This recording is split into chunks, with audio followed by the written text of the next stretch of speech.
তার দৈবকীর মনস্কামনা পূর্ণ করার জন্য স্বয়ং কৃষ্ণ ভগবান কংসেরই কারাগারে দৈবকীর পুত্ররূপে আবির্ভূত হয়েছিলেন, যে দিনটা আমরা জন্মাষ্টমী ব্রত উপলক্ষে পালন করি।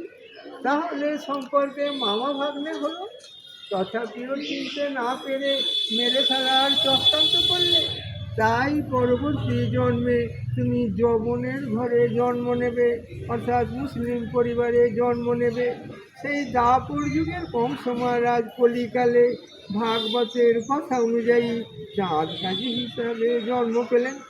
তো কংস মহারাজ যখন বুঝতে পারলেন আমি অভিশপ্ত হলাম, তাহলে উদ্ধার পাবো কী করে বলে মনে মনে অনুতপ্ত হয়ে ভগবানের শরণাগত হলে, তখন অন্তর্যামী কৃষ্ণ ভগবান কংস মহারাজকে বলেছিলেন আমি তোমাকে উদ্ধার করব কলিকালে। যখন নবদ্বীপের মায়াপুরে সতী মায়ের গর্ভে চৈতন্য ভগবান অবতীর্ণ হব, সেই সময় তোমাকে উদ্ধার করব।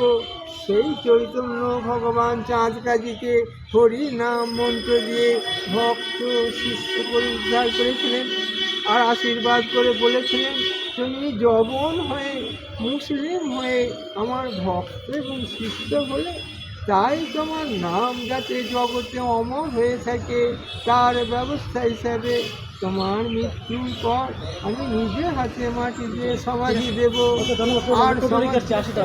আর